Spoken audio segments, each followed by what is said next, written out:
together, to leave behind a better world for our children and our grandchildren, a world with more democracy, more freedom, more tolerance, more justice, a world in which hope defeats pessimism, in which light overcomes darkness, and good triumphs forever and always over evil. Thank you very much.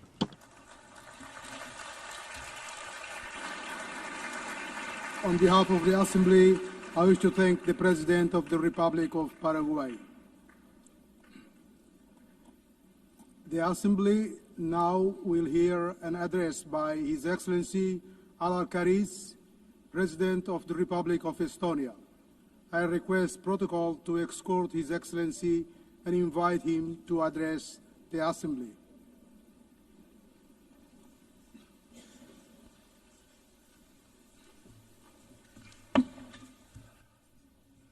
President, Excellencies, ladies and gentlemen.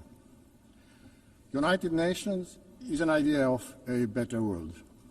It is an idea that is not an abstract construction nor an empty declaration, but carefully crafted agreement. A grand agreement that is the basis of a current multilateral world order. An agreement designed to protect international peace and foster prosperity. An agreement to ensure a free and dignified life for everybody. An agreement that is based on the understanding that destruction and horrors of war must not be repeated.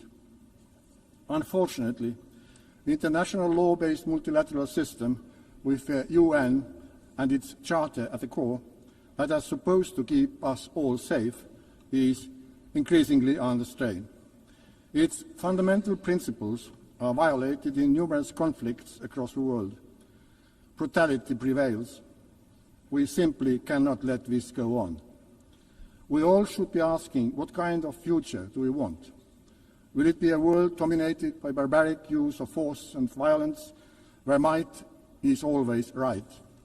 Or do we want a peaceful and prosperous world, where law and order, justice and universally agreed rules and principles prevail? This question is relevant for everyone in this room, despite the distance of our own homes from front lines in Ukraine, Gaza, Sudan, or DRC. Multilateral world order based on international law and the principles of the UN Charter must be maintained and strengthened. What our peoples are expecting from us as world leaders today is to bring back the San Francisco spirit, to preserve peace and to reinforce the principles of the UN Charter. Ladies and gentlemen, Russia's war of aggression against Ukraine constitutes one of the gravest breaches in international law and the UN Charter since its adoption 80 years ago. Despite repeated calls by the General Assembly to stop the aggression and set the course towards peace, Russia continues its savage assault on the Ukrainian state and nation. Russia's war and its war crimes undermining the reputation and credibility both of the Security Council and the entire United Nations. This blatant assault on the principles of Charter is undermining the multilateralism, global peace and security. Regrettably, as we speak, Russia is targeting Ukrainian kindergartens, schools, hospitals, nurseries with missiles, drones, gliding bombs, mines, shells and bullets. The same permanent member has been systematically abducting and deporting Ukrainian children, erasing their identity and forcing them into integration. A human suffering in Ukraine has reached unprecedented levels. Only the Human Rights Monitoring Mission in Ukraine has documented the death of at least 40,000 civilians, including almost 1,000 children, and for about 35,000 civilians injured, including more than 2,000 children. The death toll increases with every year, month, week and day.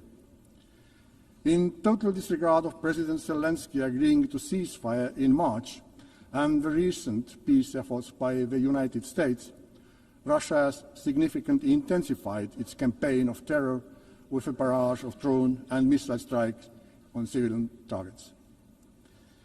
It is evident that Russia has no intention of agreeing to a ceasefire, let alone a lasting peace. Russia's objectives have not changed. They remain of the subjugation of all the Ukraine and the reshaping of Europe's security order to satisfy Russia's own neo-colonial and imperial ambitions. The increasing violations of neighboring countries' airspace by Russian drones and missiles are yet another escalation and a stark reminder of Russia's aggression threatens not only Ukraine, but the security of the entire region. Hereby, I have to regrettably tell you that just weekdays ago, the Russian fighter planes violated Estonian airspace, a hostile act that is part of a pattern of similar recent incidents happening on the European Union's eastern border. Therefore, the only viable way forward towards a ceasefire and just and lasting peace is to increase collective international pressure on Russia to force them to peace in Ukraine and to act in a way that is expected from a permanent member of the Security Council.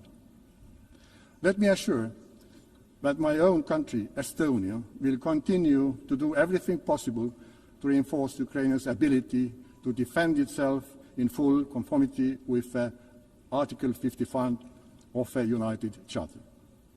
Doing so, we are defending the sovereign equality of all member states, large and small, one of the core principles of which the United Nations was founded. We are also advocating for making Russia accountable for its crimes in Ukraine, including for the crime of aggression, as we know too well that impunity only leads to new crimes, new suffering, and even greater injustice. Ladies and gentlemen, the international law-based multilateral system has also failed to protect Palestinians and Israelis. Having visited both Israel and Palestine this year, I witnessed firsthand the devastating impact of a long-lasting conflict. Hamas's brutal terrorist attacks on October 7 have been condemned by the whole world. Hamas cannot have any role in the future governance of Gaza and Palestine. It has to be guaranteed that the horrors of a terrorist would never be repeated. However, ordinary people and children in Gaza must not be the ones to pay the price. I am devastated that so many innocent lives, including children's lives, have been lost due to the military action, starvation, and the spread of disease. The promise of international humanitarian law was to ensure that people do not suffer during their armed conflicts. And yet, what has unfolded in Gaza has crossed all red lines. Estonia has supported all efforts for a ceasefire that would end the killing, destruction of lives, and bring all the hostages home. In order to alleviate the unbearable humanitarian situation, Israel must fully respect international humanitarian law and implement its commitments regarding access and delivery of humanitarian aid and security of all workers. In order to truly end the cycle of violence, we need a comprehensive political process with the end goal 2 states, Israel and Palestine, living side by side in peace and security. In command of efforts of France and Saudi Arabia to step up international action to implement the 2-state solution. Dear friends, the United Nations must be capable of fulfilling its core functions in order to face the multitude of current global challenges. All the pillars of the UN, peace and security, human rights and sustainable development have to be strengthened. Estonia, therefore, supports an ambitious system-wide reform of the United Nations. This is not only an issue of monetary efficiency and financial discipline, it's a structural problem and credibility question for the UN. For this reason, we are fully behind the Secretary General in endeavors in pushing the UN 80 reform vigorously forward. Within this transformation, the reform of the Security Council is of central importance. Estonia supports the expansion of the Security Council membership so that it would include countries that have, inter alia, demonstrated their unwavering commitment to the international law and the principle of UN Charter, and have consistently acted in accordance with these principles. Furthermore, if we want to have functional and respected Council, we also need to restrict the use, or rather abuse, of the veto, increase the transparency of the Council's work and its accountability.